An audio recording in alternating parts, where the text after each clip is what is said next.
Hey guys, welcome back to the Pulling Curls podcast. Today on episode 159, we are talking about saving for retirement. Let's untangle it.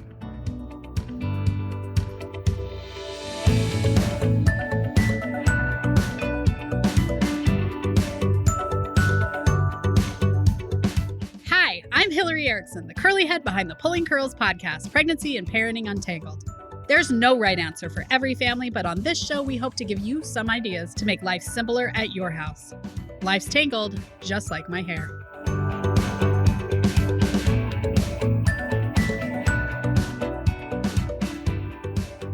Today's guest is a financial advisor with Savant Wealth Management, but most importantly, he is my cousin. And I have to tell you guys, he's honest in here that he has not always made the most gracious financial choices, the best. He's not always made the best financial choices. And so, it's something we're all working through. Could we have saved better when we were young? Yes, but the best time to start is now. So I want to introduce today's guest, Joel Cundick.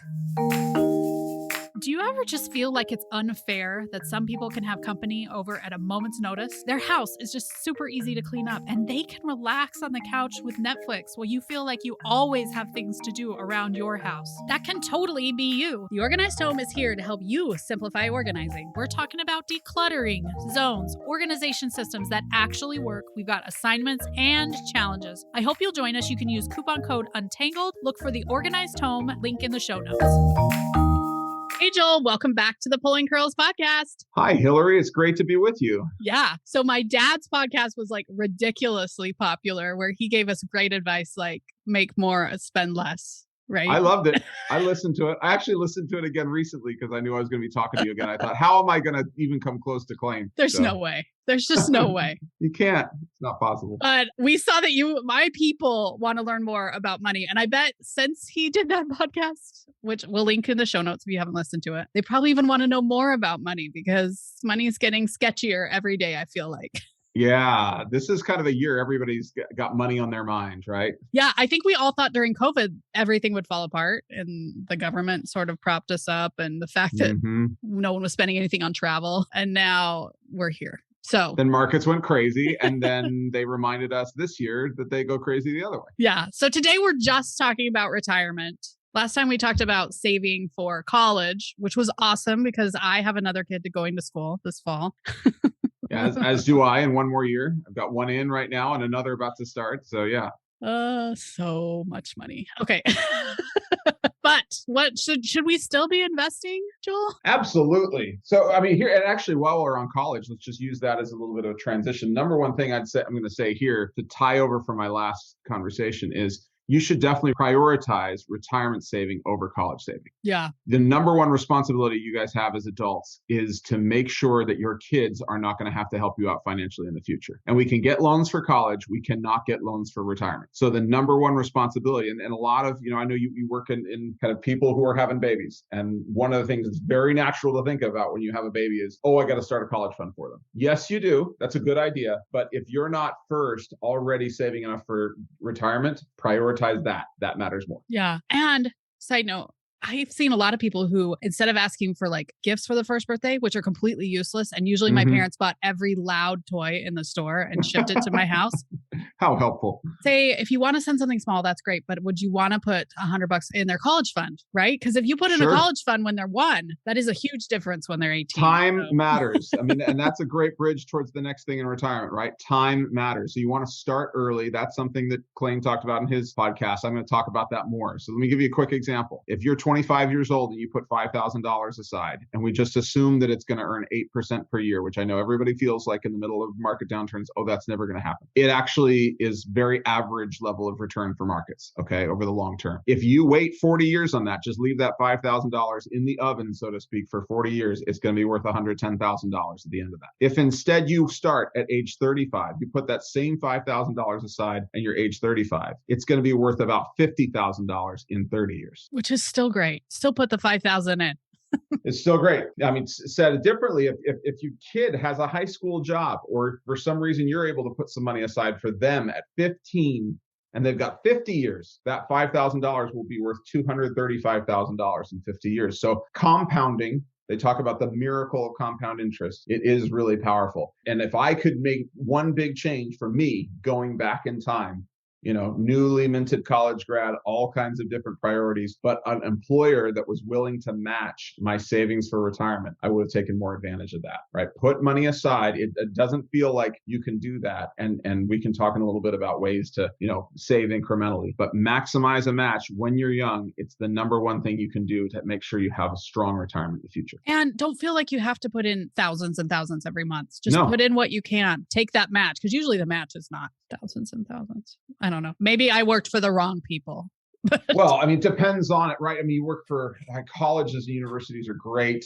The federal government's actually really good too, because they've got a pension and a retirement plan as well, 401k. But any employer, if they're gonna match, even if it's only 50 cents on the dollar for your first 3% you save, it's still better than any kind of return you can get anywhere else, right? If I set aside $1,000 and they put aside 500 for me, that's an automatic 50% return on my money. I can't find that anywhere else. Yeah. So newsflash, Joel and I'm pulling away the curtain here, are over 45, just so you guys know. Yeah.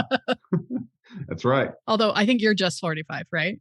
I just turned 46. No, I'm almost, I'm about 4 months away from 46. Yeah. So we need the advice for the late bloomers too. Well, and that's another thing I'd say too, right? It's very easy for somebody in their 40s to listen to that and say, oh my goodness, I should have started in my 20s. It's all over. No, it's not all over. Best time to save for retirement, obviously 10 years ago, but the next best time is today. Get started wherever you're at, start setting money aside. And it's going to help you in two ways. When you are able to put money aside for the future, you get used to living on less and you create more. So that's burning the candle at both ends. We get used to living on less, so we're not going to have as big a need from our savings at retirement, and our savings are going to be larger. And there's great catch-up provisions in the United States. If you're 50 or over, there's extra money you can put aside. There's a bill going through Congress right now that might even supercharge that. Look at what you can save. And even if it's just, $1,000 a year right now, and that becomes $2,000 next year and becomes $3,000 the year following. I'm much more concerned when I work as a financial advisor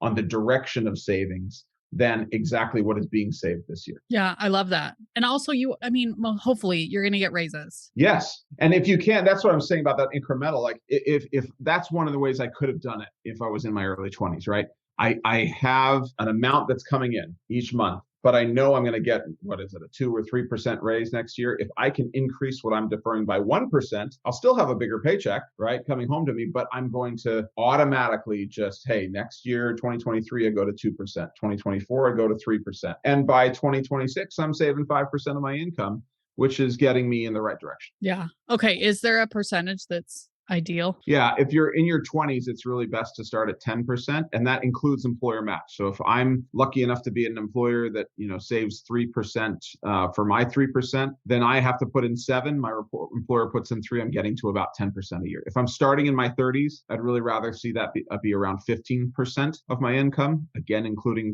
employer match. And if I'm starting in my 40s, it really ought to be about 20% that you're shooting for to get to. But the big reason for that is when you think about an amount you've got saved for retirement, when you stop working and turn on the spigot for that savings you've got, you can really only reasonably take about 4 to 5% of that balance starting out. So even if you got $1 million saved, which seems like, oh my goodness, that's like, I'm set. Well, you can take about $40,000 to maybe $50,000 a year, depending on how you have it invested, reasonably as a starting withdrawal from that $1 million saved. Oh, okay. Good call. I was really aiming for a millionaire. Yeah. I mean, that used to be right, like a big deal, right? The millionaire. Yeah. Depending on where you live in the country, it still works. And depending on what your expenses are. I mean, we've got Social Security that can help out there. And my thumbnail, I'd say on Social Security, people are saying, oh, I'm not going to get that. Yes, you're going to get that. If Congress can't get its act together and fix it, then you'll get even 80% of what are currently promised benefits. And then Social Security would be secure for another 50 years. So it's not like Social Security is not going to come in. It's just that I wouldn't make that my thought of, oh, well, I'll have everything covered by Social Security. It won't be. Yeah. Okay. Awesome. What other tips do you have? Yeah. So the next thing I'd say is make sure when you're putting money into your retirement plan that it is being invested in your retirement plan. And this is fixed a lot over the last decade or so. It used to be that the default when you were saving for retirement, it would go into a cash or money market fund inside the retirement account. So people would come to me and they'd say, well, I'm saving money in my 401k. And I'd say, great. what's it saved in? They're like, well, it's in my 401k. Yeah, but how do you have it invested inside there? And oftentimes they'd go in and look and it was like in a money market fund, it wasn't earning anything. So the employers have done a much better job at converting over to oftentimes things like target date funds. So what that means is it'll just be a fund that is allocated towards the closest estimated retirement date they would use for you. So if you're 45, they're saying that, yeah, we'll put you in a target date 2040 or 2045, assuming you're going to retire roughly that year. And then it will automatically be allocated for you. That's fine. I'd say target date funds are a little on the expensive side, but what I love about them is that they keep it simple, and then you're not as motivated as push. You don't feel the need to change allocations every time the market does something like what it's doing in 2022. Right. Well, I mean, that would hurt if you went in and it was just because a money market is going to make what, 1%? Not even that. Yeah, it's not going to keep pace with inflation. Inflation is the big bugaboo, right? And finally, people are remembering that now. But really, over 30-year retirement, if you start withdrawing at $4,000 a month, you're not going to only need $4,000 a month 20 years in the future. It's going to be a lot more. Inflation is that incremental cost that really eats into people's expenses.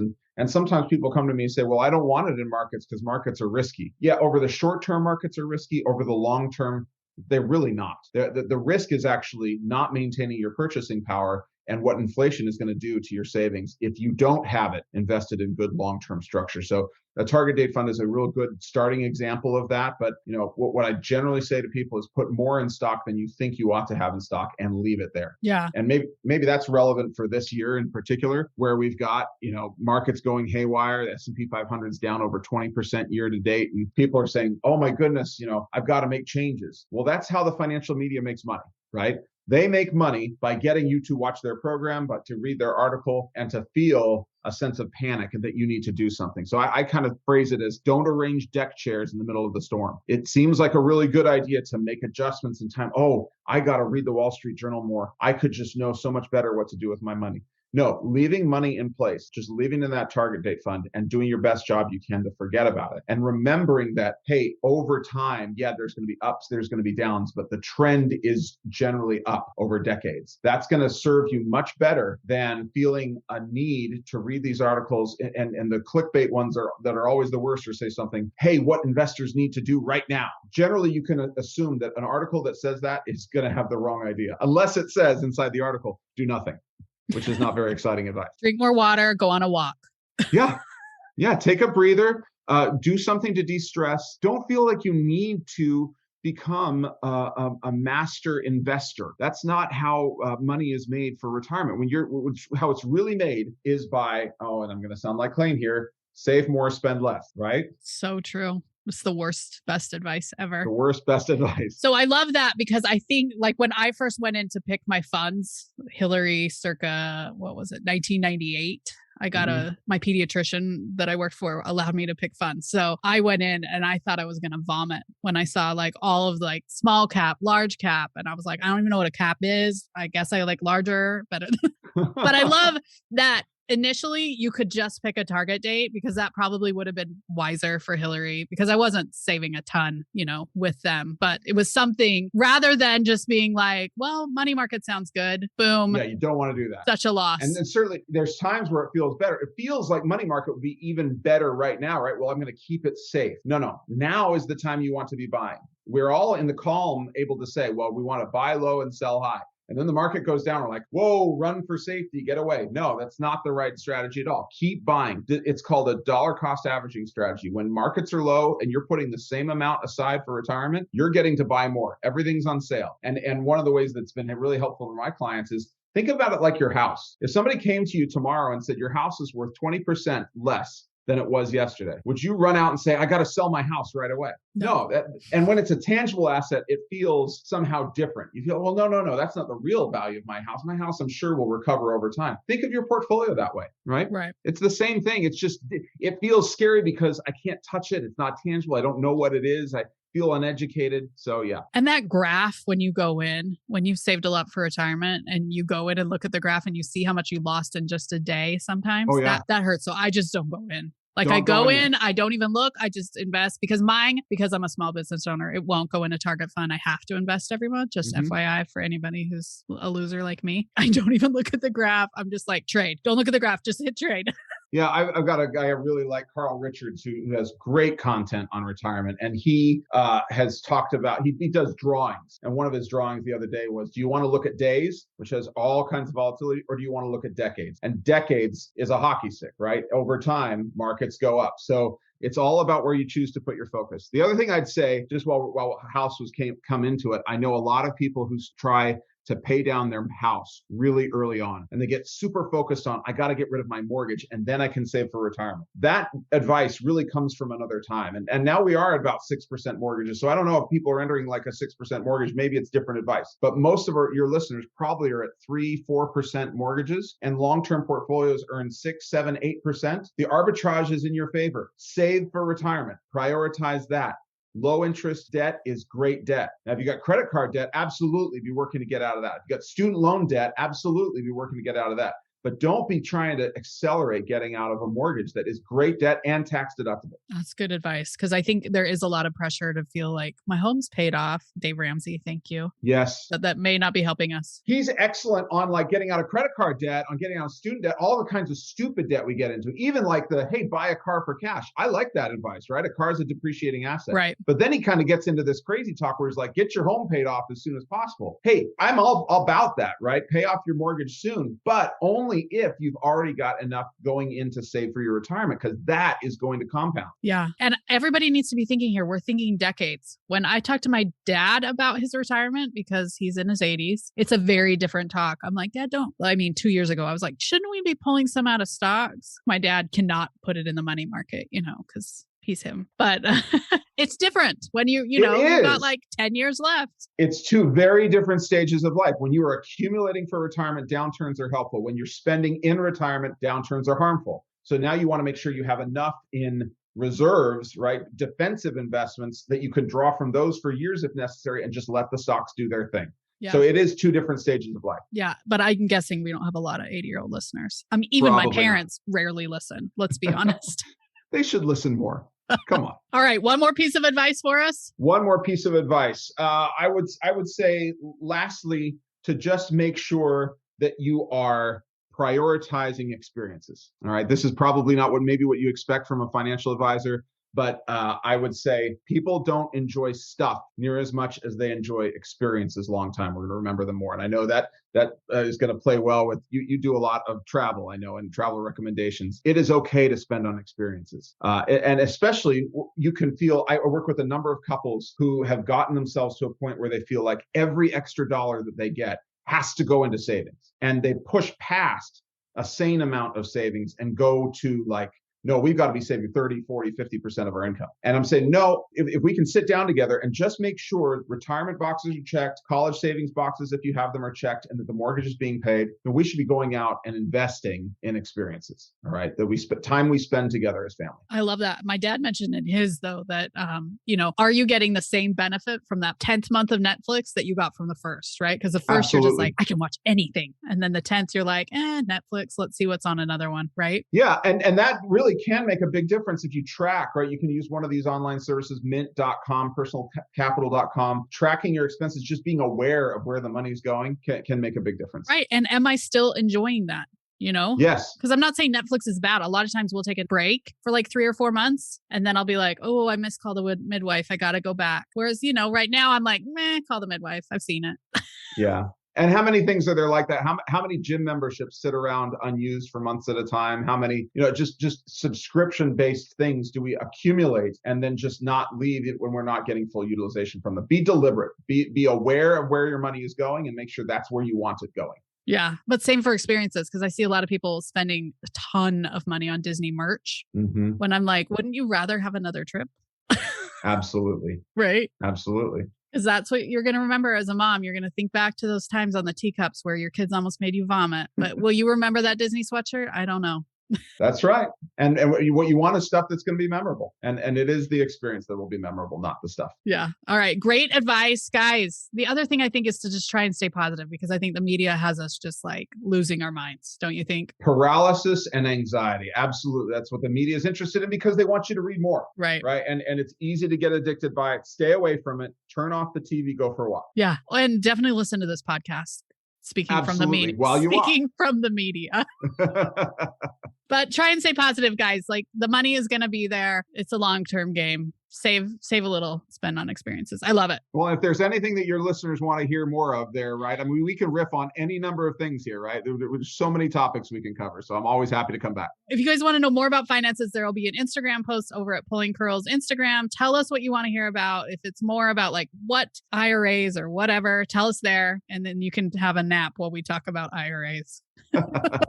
I'll be having fun. Thanks, Phil. My pleasure, Hillary. Take care. Okay, I hope you guys enjoyed this episode. I think the most important thing to remember is the best day to start saving is today. We can't fix what didn't happen in the past, but we can fix what starts today. So there's lots of easy ways to do it. Please don't be, I a lot of times am just put off by all those funds like we were talking about, or like all the boxes I have to check when I fill out that form. So ask questions of the people. There's usually people that you can call to help you fill out those forms. Ask the questions. Don't feel stupid. Get retirement plans set up and get started. Do not miss next week's episode. We are talking about pain management in the labor room, which if you're not pregnant, skip to the next week where we are talking about parenting when you're feeling more like an introvert, which I think has a lot of good discussion. I can't wait to see you in those episodes too.